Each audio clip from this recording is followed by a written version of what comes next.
I'm delighted to be here, ladies and gentlemen, distinguished scholars and members. I'm speaking about my personal journey of transformation where I lost 110 pounds 7 years ago and have been able to keep it off. And a key to keeping it off is through muscle strength. And I'm dealing and speaking specifically on sarcopenia prevention. And many of you may not be familiar with that term. Sarco means muscle and penia means deficiency. And a key to being able to keep your weight loss, preserve your weight loss permanently is gaining muscle. And we'll look at that and see how that leads us in this. I have a BS in chemistry with an emphasis in biochemistry and organic chemistry. I understand the metabolism of the body and have learned about that. I'm a registered U.S. patent attorney. I have my own patents, and I'm a practicing attorney right now. So let me begin the presentation.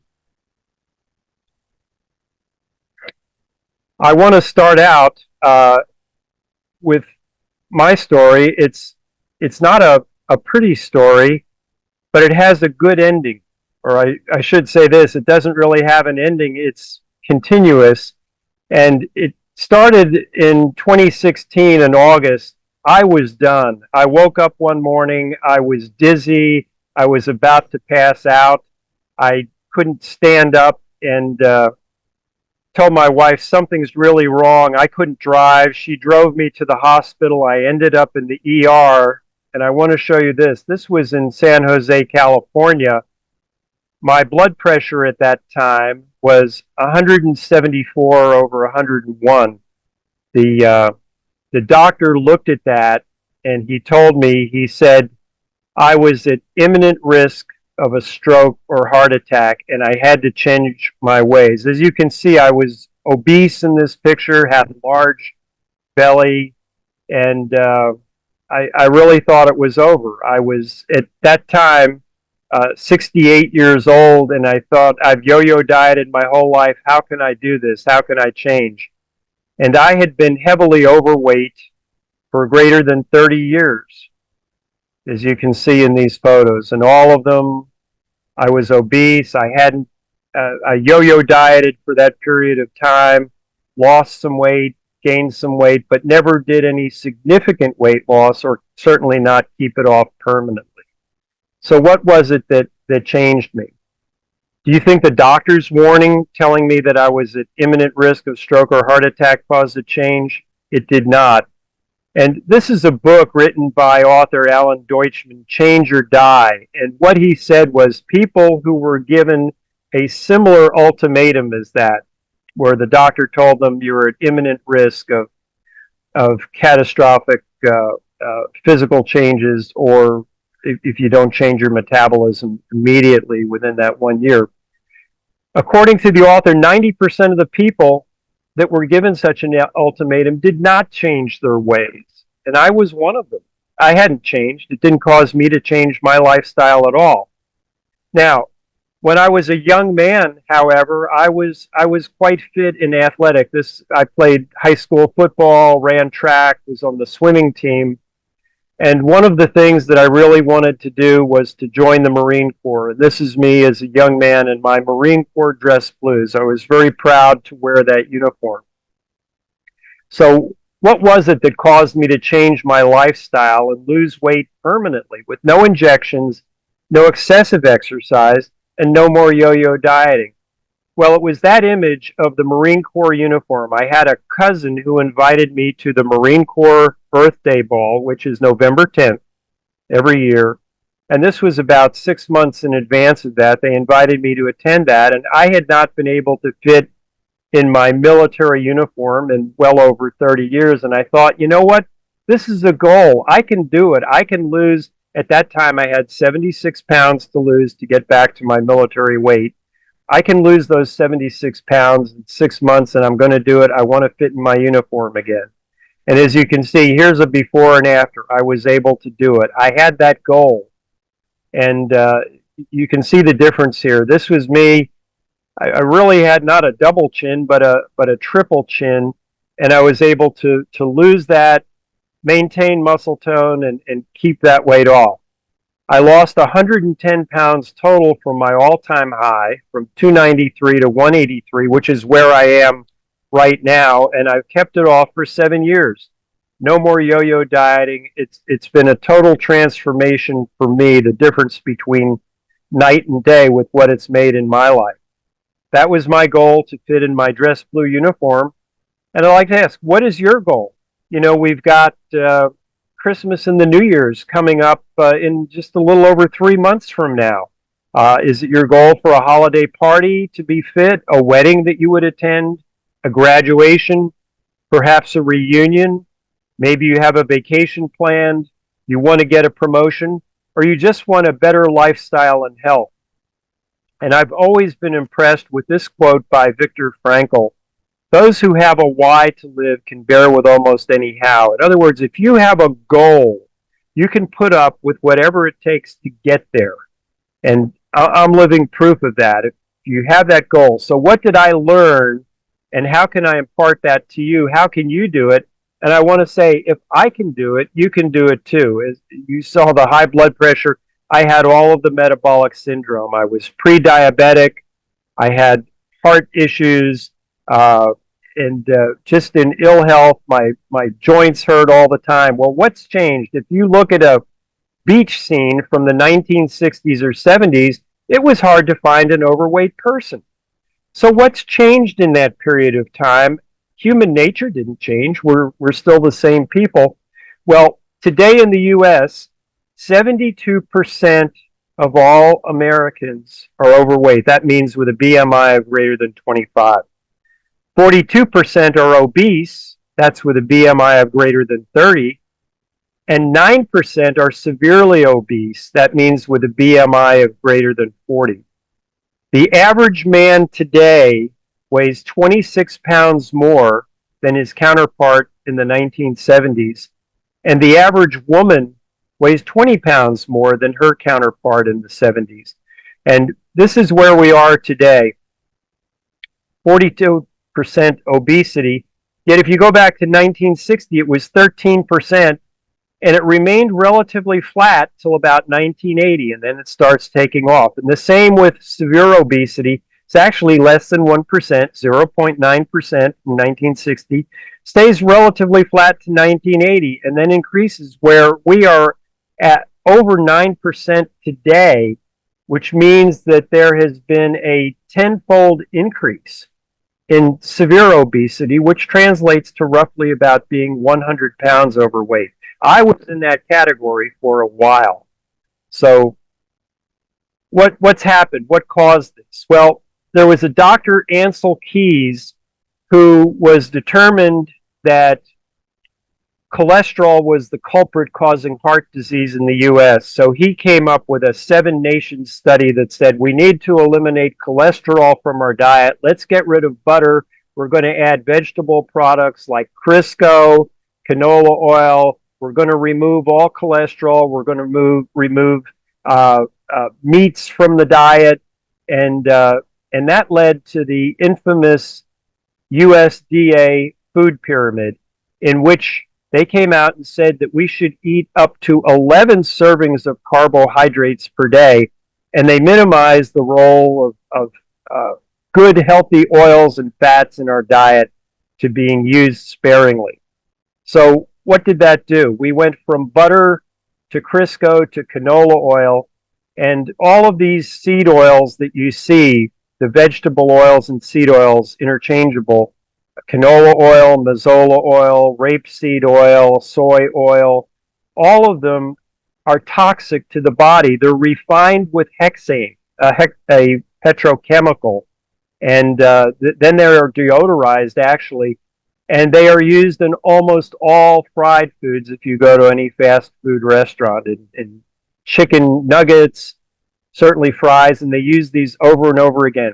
If there is just one thing you could do to help improve your health, it's cut out all fried foods, because being fried in these oils is just not good for you. And much of what you have been told is wrong.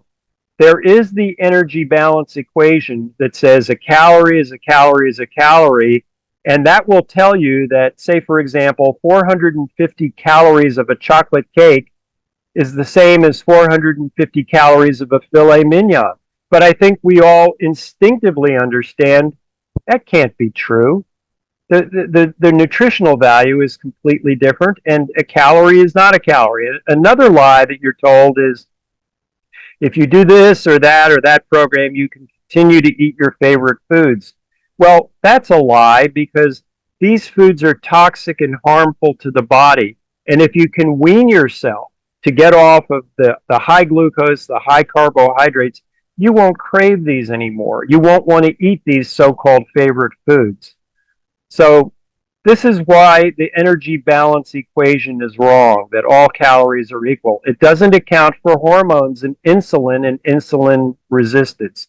And just quickly, what insulin resistance is, insulin's function is to open the cell membrane so it can provide glucose to the inside of the cell. But after years of insult and injury and being overweight, the cells finally say, look, no more, our lock will not open to you.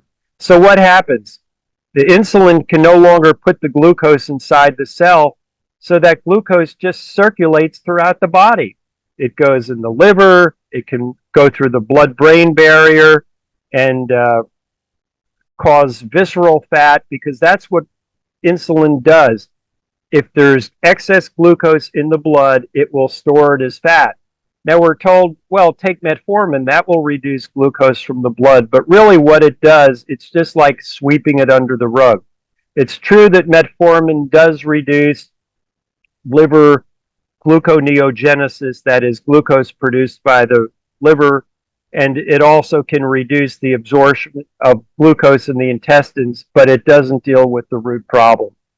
So one of the keys of what I learned is you want to actually reverse the food pyramid. Don't start with the carbohydrates on the base. Start with good, healthy meats, cheeses, and oils as your base, and then vegetables, proteins, eggs, and your carbohydrates should be fruits like berries. These are just excellent for you, and they have xanthocyanins in them, which have tremendous health benefits.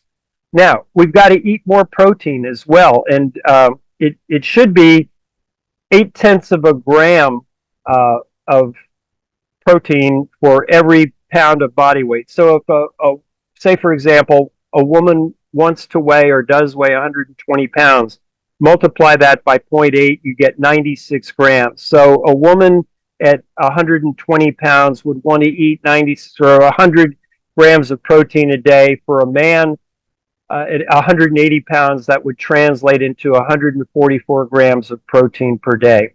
And to show you that this works, this is me on my 75th birthday last October.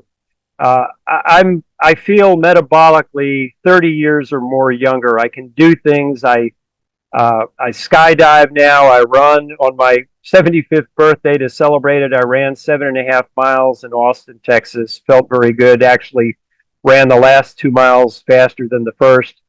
And this is the picture I took last week. It's not to show muscle mass per se. I'm not a weightlifter. I don't have a gym membership. I don't go to a gym. I just want to show you that it's possible at age 75 to retain your muscle mass, which is so critical, as I'll discuss in just a minute. Well, we talk about sarcopenia. What does this mean? Sarco means muscle, and penia means deficiency. So sarcopenia is a muscle deficiency caused from typical calorie restriction diets and aging. And as I'll point out, in a typical calorie restriction diet, of the weight that's lost, 25% that's lost is loss of lean muscle mass tissue. And this can lead to falls, fractures, and disability. This muscle loss is accelerated by obesity because it becomes a vicious cycle. You don't exercise much because you're heavy and overweight, and the poor nutrition with the high fructose corn syrup, the ultra processed foods, and sarcopenia, the muscle deficiency, goes together with osteopenia, and we know osteo means bone, and again, a deficiency. And if this is prolonged enough, that leads to osteoporosis. And I think all of us have heard of osteoporosis. So what what that leads to is bones that are porous, they don't have enough calcium in them, and they're subject to breaking. And how can you tell? Is there any test for sarcopenia? Well, actually, the medical literature says that there is, and this test has been used for well over 60 years. It's a hand grip dynamometer, and you press it to see how strong your arms are and your wrists and hands, and that's a good indicator of overall strength. And there are some numbers. If you're a man, you want to be in this region by age. You want to be able to get in kilograms. These numbers here are above for women. These numbers, but if you fall below 27 kilograms for men or 16 kilograms strength for a woman, that's indicative of sarcopenia. And there are things you can do. You can transform your body to change that. There's a new phrase that's been coined, sarcopenic obesity, skinny fat. It's excess fat, but less muscle. It's a dangerous combination. Traditional diets often worsen muscle loss, and it leads to this weaker, flabbier condition with poor muscle tone, skinny fat. So I put this chart together, and it shows that with the typical calorie restrictive diet, 25% of that loss is lean muscle mass.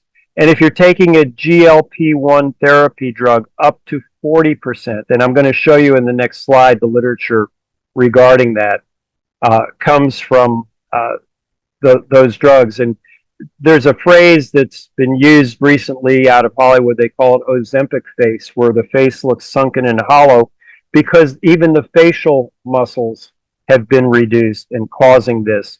And as I put this chart together, my wife said, well, but you didn't put in a bar for the third part, which is high protein and resistance training.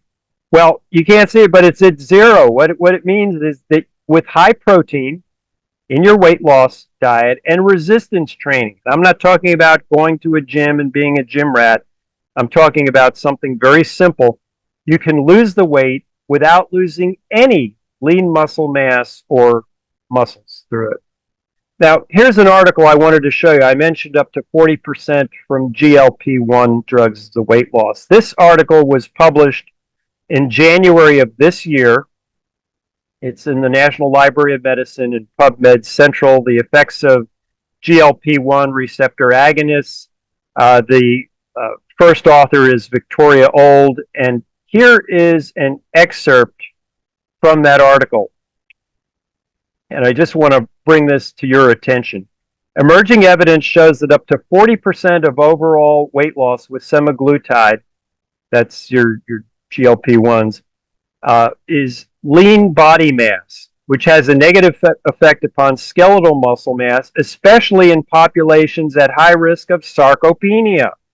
And then they go on to say that this weight loss is also associated with bone loss. So these are scientific studies. If you want a copy of this program of mine to check these resources out and references, please do so. So what I want to say is I don't belong to a gym. These are easy exercises that anybody can do. I built my muscle just by using some simple things. These are 15-pound kettlebells and just doing them, hand to hand back and forth. And then this is a 35-pound kettlebell.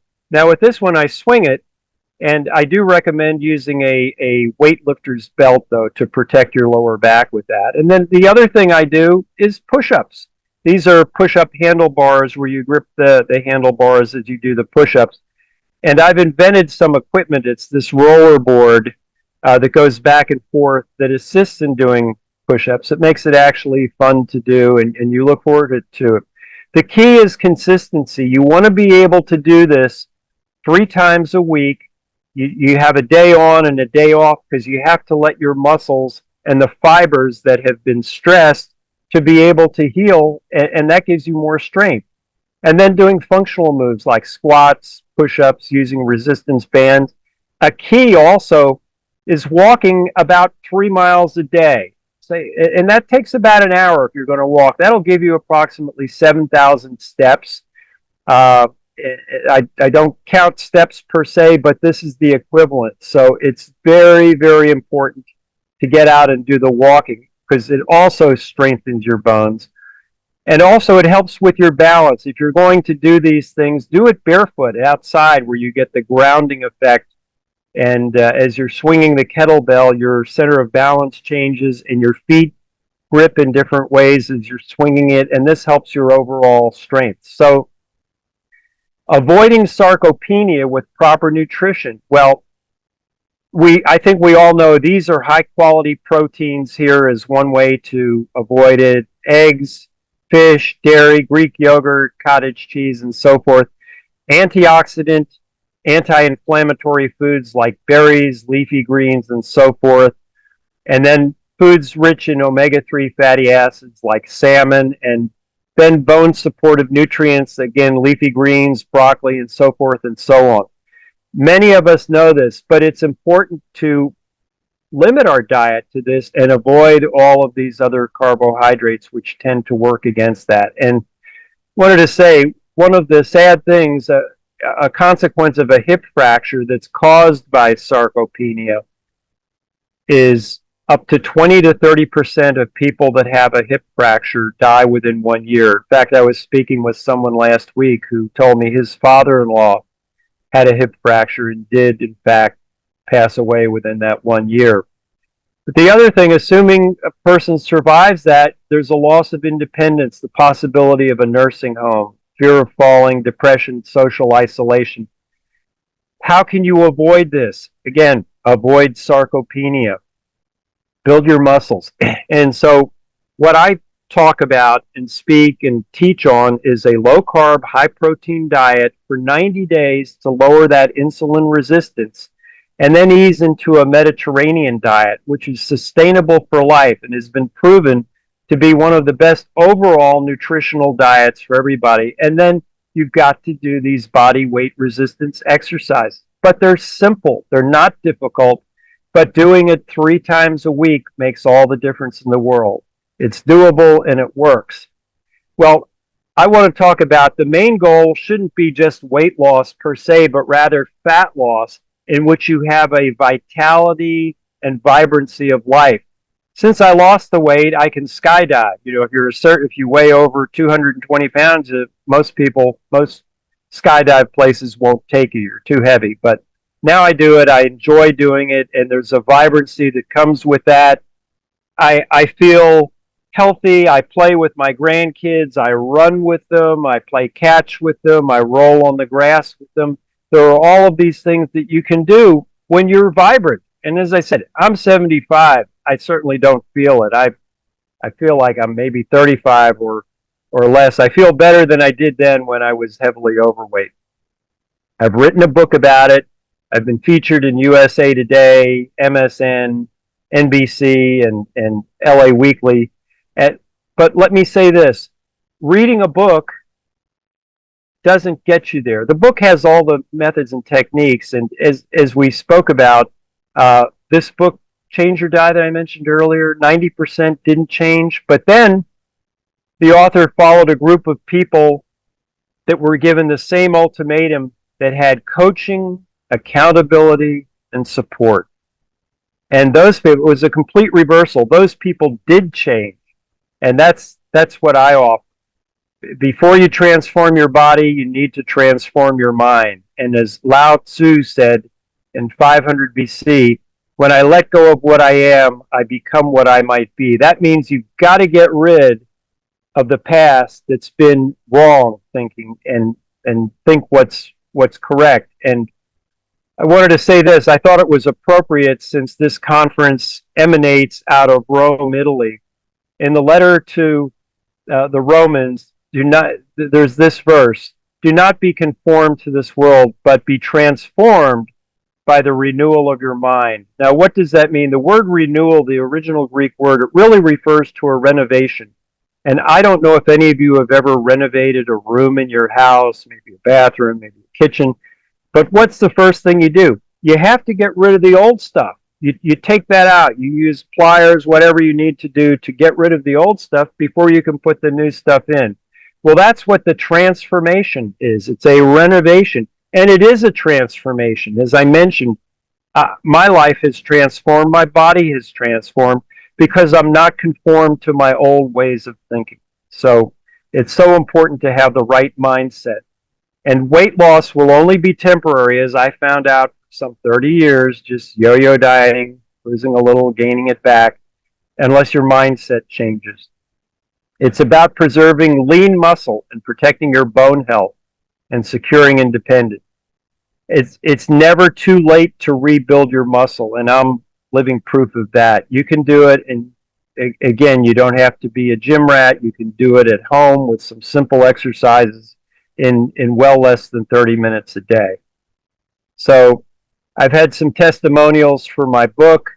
As I've mentioned, reading a book isn't going to get you there without coaching, accountability, and support. These are some people with that have enjoyed the book, and I want to say, in conclusion, if you're interested in coaching, accountability, and support to lose weight permanently with no injections, no excessive exercise, to preserve muscle mass, to avoid sarcopenia, I have a website. You can contact me through that. You can use this QR code to access that website.